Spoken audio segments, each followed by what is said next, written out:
We're gonna talk to some people, gonna have a lot of fun. We're gonna talk to some people, gonna learn a lot of stuff. We're gonna talk to some people, gonna have a lot of fun. We're gonna talk to some people, gonna learn a lot of stuff. Cause Kristin knows blank. Well, hello, everybody. Welcome back to the Kristin Knows Blank podcast, a podcast where I talk to stand-up comedians about whatever they do when they're not doing stand-up comedy. Today, I have a fantastic guest, but before we get to that, hi guys, hi, welcome. Thank you for listening or watching. Take a second to like, follow, subscribe, leave a comment. We love comments. I will read them at some point, so leave a comment down there somewhere. I'm Kristin Key. I'm the host of this crazy mess. Find me through my website, kristinkey.com. You can follow me on all my social media. I post lots of videos, and if you want to support this and all my shows, join the Patreon. Oh, the Patreon. So many fun things. There's videos just for you. There's a game night. Oh, you're excited. I'm excited. Are you? Okay. Well, join the Patreon. It's super fun. Now, this episode's guest, she's a stand-up comedian from Washington State, the Seattle area. She's got many specials out. You can watch them on YouTube right now. One of them is called Big Stepdad Energy. She's hilarious. I did her podcast. Now she's doing my podcast. Hey, computer lady, play that interview with Monica Nevi. Playing interview with Monica Nevi. Monica, thanks for coming on the show. Yes, of course. Thanks for having me. Oh my God, it's fair because I did yours. Now you're doing mine. Yes, we're even now. Yeah, now we owe each other nothing. Yeah, we should do it again. So yeah, thanks for coming on. Thanks for agreeing to do this. I have so many things to ask you. So you are a stand-up comedian. You are a millennial. You are married now and you are a parent. Yes. All of these things are huge. We don't really talk about stand-up on this show. So outside of your time making people laugh on stage, let's just start with how you just got married. Is that correct? Yeah, in October. How exciting is that? Tell me all. And it's to a lady, is that right? Yes, it is to a lady, and she's Even very pretty better. and Oh, great. well, how did that happen? Tell me all about it. Well, let's see. Well, we're not supposed to talk about comedy, but I did meet her at a comedy club. So You can talk about it if it pertains to your outside life. You're right, though. It is the most boring part of my life now, though, to be honest, the stand-up. So, she works at a comedy club, and that's how we met years ago. Was she a waitress or? Yeah. Okay. Yes, Oh, nice. which I'd always kind of judged the fellas in our industry for dating waitresses, and then I ended up marrying one. So, we took much better care of them, I think, those of us who ever dabbled in waitresses. I agree, which she doesn't work there anymore. But interesting timing, I suppose. I wasn't living anywhere. And then... Wait a minute. Let's not gloss over that. As a comedian, you say it, and I'm like, But our listeners, our wonderful listeners and viewers may go, huh? How are you? Because I spent 2 years in comedy, not living anywhere. Let's hear your tale of rent-free creativity. Yeah, and that's exactly why we do it. I think I had an apartment in Los Angeles, and I was still on the road a ton. And so at some point, it felt like I wasn't in LA as much as I was on the road. And so financially just said, what if I just be on the road, and so I did that for a while. And then I'm from the Northwest, so the little bit of downtime I would have, I'd spend with my family. And she was up here, and that's like kind of when we met. And so I moved into her apartment. Sorry, as a lesbian December, cheer. Well, I guess it wasn't right away. Well, I guess it's still, less than a year, which is on par. But it was, technically, officially moved in January 2020. Oh, no. Yeah. So then, 2.5 months later, this is how I became a parent. I'm a step parent. And so she already had a son. Okay. And, we had a fun relationship at that point because I was like the fun friend who came over and showed up and, was working a lot. So when I was there, it was like, oh, we're all just having fun. But then all of our work got canceled. So I was just home. And then the other parents really struggled with the remote learning thing. So I said, okay, well, I'll do it, so that he can actually get it done. And so I went, I joke on stage, but I went from being an internationally touring stand-up comedian to a stay-at-home remote learning facilitator. Oh my God. Well, you always was the joke about Big Stepdad Energy before Yeah. You got to live your dream. You before I met her. Yes, I'm living the dream. You fulfilled your dream, just like falling into the stepdad role. Yeah, it's a prophecy. That's really neat. Yeah. And so it accelerated our relationship, my stepson and I's relationship pretty quickly because, you know, then I was more of an authority figure, but also I used to work with kids. I thrive on structure. It's really good for them, you know, to know the same thing is coming a lot, and then they're easier to like keep a hold of their attention and stuff if they kind of have a pattern. And so once he got used to me and I got used to him, like I don't know if most step parents feel that way, but I'm like one of his parents. Like if someone says, hey, your mom's here or whatever, he doesn't correct them. He listens to me. When he has a question, he'll look to me no matter who else is in the room. You know, it's at the time it was very stressful, but now I think both of us feel lucky because we are really close because of it. And I'm sure as he gets older, he'll probably go back and go like, oh, that was crazy.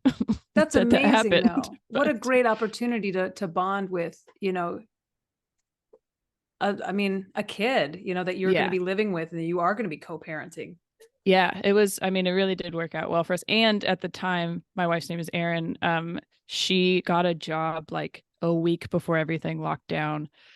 That was such good timing because she works for credit unions and they stayed open. So we had her income when mine was completely lost. And right before that, she was looking for a job. So I was paying for everything. So it just completely switched. Like I mean, obviously it was a terrible time for everyone, but we got very lucky in our situation for multiple reasons. So I feel like anybody that counts their blessings through pandemic, just count them. You know what I'm saying? Because looking on the bright side, it was, I think, what got some of us through it, because we also had some fortune come our way. I mean, and would we have looked at it as good fortune any other day, or just in the time that, like, you know, everybody's without work, people are dying, you know, this is good fortune? Or is it just like, it's just another day? So I'll take it as the look on the bright side. It was great. It's wonderful. Well, and I feel, and maybe you can relate to this. I mean, because we both travel so much, your spouse doesn't get to see you that often, you know? And so I don't know if we'd be married if that didn't happen because of the travel and still kind of getting to know each other and trusting each other and things like that. And so the fact that we did get to spend so much time together was not only great for my relationship as a parent, but with her. You get to speed up or whatever. Yeah. You got to show her I think the healthiest version of yourself. I don't know if you're stand-up. For me, off the road during I was like, oh my gosh, you know, I'm taking better care of myself. I'm eating healthier. I'm not doing all this road stuff. I'm not as depressed. And so I feel like my wife really enjoyed me during pandemic. And then I went back in the room. She's like, there she is. Exactly. Yeah. That mess. No, so there was good things about that. And let's see, she proposed to me.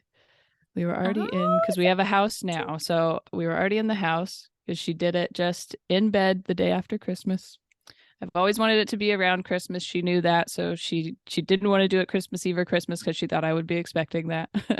So the day after, and I never really wanted, you know, people propose in the middle of a Lakers game or whatever. I don't need other people involved. So she just did it in bed. We don't know how your bed is. Maybe there were other people involved. I don't know how many people are. Well, eventually we did have to tell our son. We brought him upstairs and we were like, we're going to get married. And he goes, today? We were like, no, not for a little while. But yeah, he was like very excited. But that's fair. But yeah, so we'd probably been together almost 3 years when she proposed. And then it took us a while, a year and a half or so to get to, you know, we planned, and it was still like kind of the end of the COVID restriction stuff. And so planning weddings, I'm sure many of your listeners have either heard or done it themselves during that time, was complicated. There was restrictions, but then they would change. And then, you know, and then we have some conservative family we maybe didn't want there. And so we were like, everyone has to be vaccinated. You know, different things like that. That's awesome. You would think that it's a gay wedding would keep some people out. Yeah. No, let's add another hoop to jump through. We want to be there and say weird stuff. Oh, I'm okay with that. Yeah. That's really funny.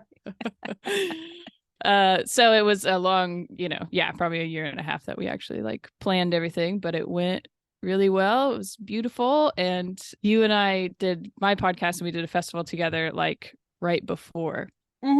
maybe like 3 weeks before. Yeah.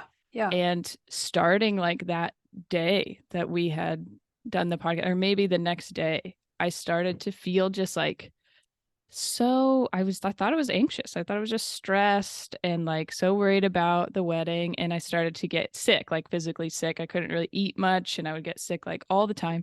And then it started like I would have to get up and go to the bathroom like 7 times a night.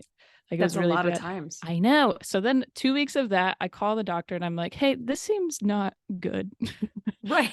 And the doctor was like, 2 weeks, it has to be 3 weeks before we can do tests and stuff. And I was like, okay, cool. I'll just, because the next week is my wedding. So I'll just go through my wedding and hope that once it's over, it was stress, like it would just go away. That's what I was hoping for. So the wedding comes day of, I kind of like pull it together. I do have a panic attack in the morning, but otherwise I wasn't really getting sick. I didn't eat or drink too much that day, but enjoyed got through the ceremony. I was like rocking back and forth the whole time, though it doesn't look was great, your fiance just freaking out that like you were having massive cold feet? Just like, well, I want to get married and she's sitting here shitting her brains out, rocking back and forth. Yeah. Like, is this a sign? I kept telling her, like, I am not stressed about being married to you. I am not anxious about that part. I am excited for that part. I'm so ready to be married for you. But I was like, but I want the wedding to be over. Like that's how I was feeling. Because I thought that was the reason, So then we do get married. It's great. We have a ton of fun. It does feel a lot better after the ceremony part. You can kind of relax a little bit. But then the next day I was like still getting sick. I had a fever at some point. So then of course I'm like, well, fuck, did I just get everybody COVID? Am I sick? Which that wasn't it. It went away after one day. But then like I was still getting sick. So I go to the doctor. We do all these tests. Nothing comes back. So then they send me to a GI specialist. Yeah. And it did come back that I had C. diff the whole time. Oh, that's awful. It was not fun, but at least it was a weird moment because you're like, oh, thank God. Right, what did they give you for that? I know what the symptoms are, but now I don't know. It's an antibiotic, which is interesting because they think I got it from taking a different antibiotic. Because that's what it can it's the bacteria in your stomach. It's screwed up. Right.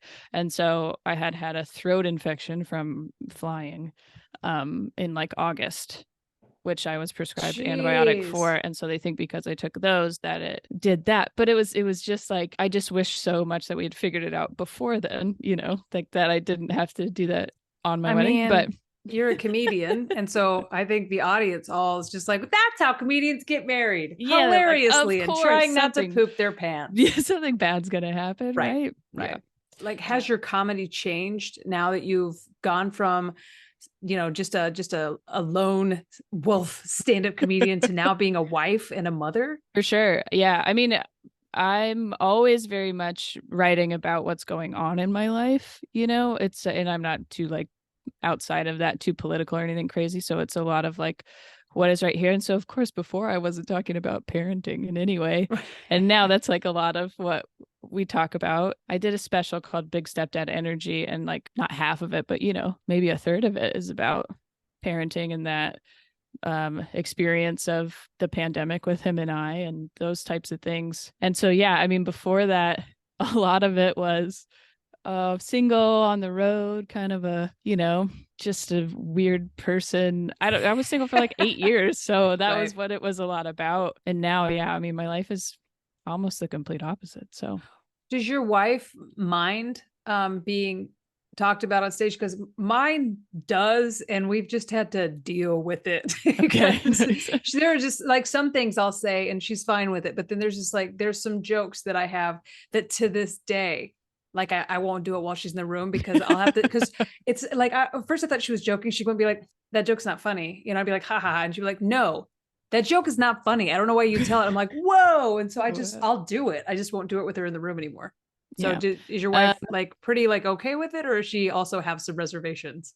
I think she would have some reservations. I think she would need to sign off of it, kind of thing. Like she's heard, I know she's like heard. There's only a few really about her. I think that's the thing that it was just funny because I was just writing one this morning where I was like, this is pretty good. I don't know if she's gonna like this. You have to test it. My advice: always test them first before you test them on her. So test them, and if they get a big enough laugh, then you make the decision is it worth, how selfish am I? And as a comedian, I'm like, well, comedy did come before her. That's yes. Fair. A laugh's a laugh. It's not racist. I'm keeping this one, you know. Yeah. That's a good rule. Yeah. And then so he's never really seen me on stage, our son, obviously, because he's 9. But when my special came out, we were at like a after wedding party for the people who we didn't invite. And so they played it and he was there. And so he was kind of half paying attention, but then some of the stuff about him, he was like, "Are you serious, Monica?" It's like, it's fine. It's just 80,000 people have seen it now, but you're a star, kid. You're a star. Which is funny because I don't like, some people will come up and be like, "Is this true? Do you really have a stepson?" I'm like, "Yeah, I just don't post him on my Instagram. I think it would be inappropriate as a step parent to be like, look at this kid's face." And so I don't like post him. And if I do, like, we cover his face and different stuff like that. So but he wants to be. He wants you to post him on your Instagram so badly. And he wants to be in every video and all that stuff. And you're like, I want you to be old enough to make that decision. And also we have other parents to argue with it about. So yeah. It's weird. It's like, my dad's a minister and I would always be like, "Why don't you ever mention me in your sermons?" He's like, "How?" And I'd be like, like Kristin and her coat of many colors. He's like, "That's not a thing." So I think it's more he just wants to be included. Yeah, probably. That's well, and sweet. he loves attention, and he's in the right family. Yeah, and she was a musical theater performer, and I think you're the loud neighbors. If we given the right time of night, yeah, for sure. Yeah, there's just 2 of us, but we always go, "Oh shit, we're the loud neighbors," because we'll just be like either singing or seeing who can make the highest noise for no reason, like a child, and then we'll be like, "Fuck, do you think the neighbors can hear us?" And then we'll like hear them like, I'm like, "Oh, if we can hear them, like I'm like." So you're the loud neighbors. For sure, especially if all 3 of us are here. I mean, it's I have another question. Okay, so you lesbian, married to a woman, stepdad energy. How did Love Island become a part of your story? I've never had a guest with more of a left turn for their guilty pleasure. Yeah. So when Erin and I first started dating, she watched The Bachelor. Sure. And it was part of my, like, because Mondays, Tuesdays, sometimes those are off nights for us, which is good. Yeah. And so those nights I would go over to her apartment and we'd watch with her friends, and they'd have like Bachelor night, and I didn't really know much about it. My mom would watch it sometimes and I would kind of like make fun of her. But you get like like it's still, you get invested. But The Bachelor like takes itself pretty seriously, Yes, like we're really here to find love and all that stuff. Well, a friend of mine was like, "Have you ever watched Love Island?" And we said no, and they were like, "It is it's 60 episodes or whatever it is." I mean, like, it's an insane amount of episodes because it's every weekday. Like, they put an episode out every weekday.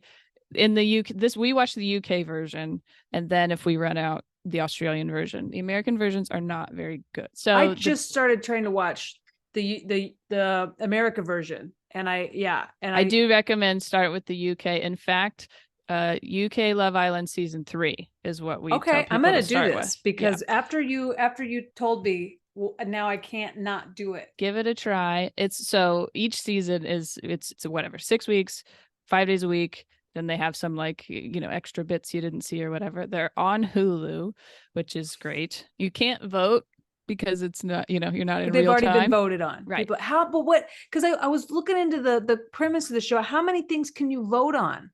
This is why I love Love Island, is because it's like Hunger Games. Like, the producers are just making shit up, like throwing stuff in there all the time. Like, there's no real structure to it. The challenges are ridiculous and mean nothing. It's just to like stir shit up, So, but the other thing that I like is it's not just one. I think it's insane to have one person with 30 other people trying to like date them. I think that's it's hard to keep track of people and whatever. So this, they're supposed to be coupled up. There's 6 pairs or whatever. And then they share a bed and all this stuff. But then they can get to know the other people. And so there's stealing and they recouple a lot. And then, so if they throw in what is called bombs, it's a new person comes in and, somebody, maybe they like them, they take them on a date or whatever. So then if they recouple and then there's a person left single, sometimes they're dumped from the island. They've also voted on So if you're single, you get kicked off the island. Sometimes it depends. Again, it's like, then they're like, you are single and vulnerable, but you're still here for another day. It's yeah. Again, I think they just maybe from a ratings standpoint go, okay, whatever they're doing working because you got or... sucked in and you're a lesbian and this just doesn't seem to make sense. No, well, I do think it has a lot to do with the fact that they are not American. They're very polite compared to watching straight people date here. Okay. So that's helpful. Okay. We've watched every single UK season, some of them more than once, and there's just a lot. finished. I looked on Wikipedia for this episode. I was like, what are you about to get me into? Because usually I have to research season. I'm half an episode in, but now I'm going to go back and start a different episode. There was one that was in Vegas and I really UK. didn't like it. Yeah, and back. then there's a new one that's on Netflix, but I tried that one too, and I'm still not. I don't know what it is. It's just not as whimsical for me. You are an onion. You're an onion of a guest. There's so much to you. It's time for 5 quick questions. Well, this is a podcast in 3 parts. We've chit-chatted for a bit. So let me ask you 5 quick questions. You're offered 3 times higher than the highest rate you've ever been paid to do stand-up comedy at a nudist resort, nude. Do you do it? And I have to be nude as well. Yes. Okay. If it wasn't nude, I would say yes, 100% right away. Well, then you're just doing stand-up to a bunch of naked people. Well, I'm fine yeah, with that too. Fun. Okay. Yeah, okay. I think I would probably still do it. It would definitely have to be a conversation with my wife. She's got weird. It's got weird hang-ups. She's like, it's okay if you people see your butt or your boobs or whatever, but no one can see your belly button. I was like, what? She was like, just your whole torso. That's mine. I was like, all right. Interesting. That's like an anti-fetish, but it's weird. It's like not a kink, but somehow it is being territorial of your partner's belly button. I have a really long torso too, so maybe she's just like, that's she likes too all much of it. skin. Yeah. All of that, right? So it would be a conversation, but you think you would? I would, yeah. Question 2. Question 1 was interesting. Yeah, Question 2. That was more than I was expecting. You are okay. We're gonna have to go back in time. You're single, and you've been cast on the lesbian version of Love Island. Okay. What's your strategy? That would be so difficult. My strategy. I can't even imagine a lesbian Love Island to begin with. I know it would be so complicated, but I like cats. You like cats. She likes cats. We all like cats. Yeah, they would just all be. It would be one relationship, and so I think my strategy for sure would to just be as authentic as you can be, and also not screw people over. Okay.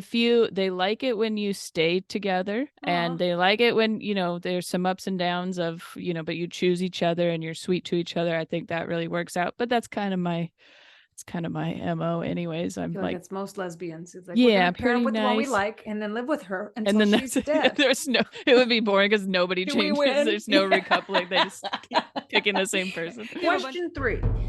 You get a time machine that takes tokens, but you only have 1 token. You can either go back in time for 1 week to any time and not change a thing, or you can go back for 1 day and change something. What do you do? Obviously, my first thought was to change the whole C. diff situation, but that 1 day wouldn't give me enough time for that. Well, I guess maybe not. So then part of me is thinking okay, what week would I have enjoyed? I mean, there were some really horny weeks when I was a teenager that I'm like, oh, that'd be fun. But I'm like, if you had 1 token in a time machine and you choose to do that, and you're explaining to your spouse, oh, I didn't go fall in love with you again. I just went to go be horny at 16. I know. I was kind of thinking but we never really had full weeks until we were in the middle of a global pandemic. So I don't know. So part of yours would start at a comedy club and end with your now wife. You're like, well, part of this sucks, time machine. Yeah, exactly. Yeah. Maybe that's it. Somehow go back and stop the C. diff from happening. Okay. That's a fair answer. That's a fair answer. Go down to prevent the disease that made your wedding not as much fun. Question number 4. This is where these get a little strange. Okay. You've been kidnapped. Okay. And your kidnapper has entered you into a hot dog eating contest. To save your life, how many hot dogs can you eat? Is there a time limit? No. No. So just as many as I can. As many as you can eat. Throwing up or something. Mm-hmm. And buns as well. Yeah, the whole thing. Okay. But no condiments or relish. I'm stalling to really. Yeah, I'm like, if there was relish, I'd be like dead. But you're like, don't care for it. The Nathans come when they eat the bun and the. Yeah. Dip it in there. I think I could get to like 10. 10's a pretty good number, I think. I think you'd have so. a fighting chance. Honestly, I mean, knowing the situation, I might be able to even push it a little bit more than that. Like looking at me, or because I can do 2 hot dogs, but I would normally do 2. We have a hot dog bar near our house, and I usually really get 2. That. I thought you meant in your house. We have a hot dog bar in the house. I'm like, I want to come visit you. No wonder that kid likes you so much. That's it. Yeah, we got a hot dog bar. No, there's whatever. Way better than a juice bar. Yeah. So I always get 2 and I'm there. So I don't think, like I'm getting just too 5 full times by as that. many. Sure. So yeah, I think given the right scenario, if I was kidnapped, I would probably be pretty stressed, which, as long as you don't have C diff, you're going to be okay. Yeah. That'd be helpful at that point. I don't know, but like a fountain of hot dogs. Yeah, that's gross. I'm sorry about that. Fighting chance. Last question. Question number 5. This got strange again. You've been kidnapped again. I'm so sorry. Man, this time your kidnapper has. Out? I know you're having a rough day. Your kidnapper has entered you into a karaoke contest to save your life. What song do you sing? I hate karaoke. I'll Good watch thing you had it. those hot dogs. Yeah. I enjoy. Yeah. Do I have to do this right after? Was I kidnapped from the hot dog eating competition? It's a multi-level kidnapping. And then you have to go on a dating show. No. Karaoke, you should be fine. This is the worst part. I always want to do Christmas songs because I know all the words to Christmas songs. I'm fine with that. Really? What Christmas song would you sing to save your life? I would say Rudolph, but I think any kind of song where a lot of people know the words and maybe there's some like fun, maybe one of those Journey songs or whatever that everybody knows all the words to, because then it's a little less on you. Yeah, you don't have to carry the song. You didn't choose a ballad. You're not singing right. Yeah, Adele. I'm not trying to belt it out. Yeah, I think you're gonna make it. I think you're gonna survive this kidnapping. Congratulations. Very Quite well a scenario, done. But thank you for playing 5 quick questions for me. It's my favorite part of every episode, and that's where we play a Rad Lib together. And now it's time for Rad Libs. Here's what happened. I've written a story specifically for you. I've left out some parts of speech. If you give me those parts of speech together, we're going to make a hilarious story. Are you ready to play? Yes, I can remember parts of speech. I need an adjective ending in EST. Fastest. I need a location. Safeway. I need a first name. Parents. Terrence? Yeah. Yes. I need an adjective. Dumb. Yep. This is really good already. We could stop here. It'd be a great story, but we're going to keep going because we still have like 15 more blanks to fill in. Okay, nice. An occupation. Physical therapist. Huh. An animal. Penguin. A celebrity. Jennifer Aniston. Yep. A noun. A scooter. A body part. Pinky toe. A verb. Jump. Another adjective. Small. A hidden talent. Juggling knives. Yes. Something you make. Collage. You do that a lot? I'm a big collager. You're an avid collager. I'm avid. You just turn around your whole wall. It's all just one collage. Me eating hot dogs. Love Island. This is when I got kidnapped. An adjective. Long. Body part. Wrist. Oh, an article of clothing. Left sock. Something you exclaim. Shit. Am I allowed to say that? Yep. A pet name for a relationship. Sorry, I don't know why. I just thought I was going to say Smoopy Bear. Smoopy Bear. Smoopy Bear works. Okay. I just, sometimes your brain, I'm like, where the hell did that come from? I've never said that before. Yeah, sure. Your wife comes in. Did you call me? Oops. Body part. Elbow. Verb. Shut. Plural noun. Cats. Yes. We have a story, my friend. Oh my gosh. I'm so excited. I don't know why. Fantastic story. Tips for winning a dating show. Oh, hey. Tips for winning a dating show. Congratulations. You've been cast on the fastest dating show on TV, Love in a Safe Way. You and your castmates will be competing for the love of Terrence, a tall, dark, and dumb physical therapist. He's got the brains of a penguin and the body of Jennifer Aniston. Oh, look out. Hey, okay. I was going to say that didn't quite fit with the lesbian Love Island, but now it does. Now it does. Well, he's here to find the one thing he doesn't have. Scooter. Follow these simple tips and you could be the girl that steals his pinky toe and wins love in a safe way. Tip number 1, stand out. In order to win, you'll have to outsmart, outflirt, and outjump your fellow contestants. Show him your small side. Whip out your hidden talents. Any girl can look cute, but he'll remember a girl who can juggle knives. I mean, that's true. That's so true. Why don't more women do that on dating shows? Second, remember you're not here to make friends. You're here to make a collage. These are great tips. I'm going to take the girl that's making a collage over there. I like her. I like her personality. She's showing off her small side, making a collage. Third, if you've got it, flaunt it. What's your best feature? Your luscious lips, your curvy hips, or your long wrist? Whatever it is, put it on display. Wear a left sock that says, shit. Finally, create one-on-one moments. It's hard to fall in love with cameras rolling in a room full of women who are all trying to steal your Smoothie Bear.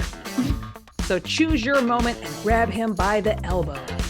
Lead him to a quiet place and shut deeply into his eyes. If you play your cards right, you could find love, companionship, and a lifetime supply of cats. Yeah, pretty decent tips, actually. So, I mean, blown away. So good. So good. You're amazing. You're so fun to talk to. You aced 5 quick questions. The Rad Lib was hilarious. Please tell the audience where they can find you and follow you and what you have coming up. well, thank you for having me, first of all. This has been very fun. Everything is just my name at Monica Nevi on Instagram, and monicanevi.com is my website. My special, Big Stepdad Energy, is on YouTube with Helium Comedy Studios, but if you just search Big Stepdad Energy, I'm sure it will come up. We're trying to get it to 100,000 views by my birthday, which is February 6th. I don't know if that's going to happen, but I'm telling you now, so you feel obligated to let it play in the background or whatever. I'm going to put this episode out before then, so that maybe it can happen. There you go. You're hilarious. I love everything that you do. And yeah, thank you so much for coming on today. Yeah, of course. My podcast is called Dumb Pitches, and you can go listen to the episode that Kristin was on. Yeah, fun. What was my dumb pitch that lesbians should be in charge of everything. Lesbians should and be you in charge kept of going everything. back and forth. You were like, this could be good. No, this is not good. This could be, yeah. It was very fun. Yeah, who knows? Is it not? I mean, we'll have to go back and listen to remember. Yeah. I forgot your podcast is really fun. Well, thank you for coming on. Yes, thank you for having me. Interview complete. Sending Monica to an island filled with lesbians to compete for a cash prize.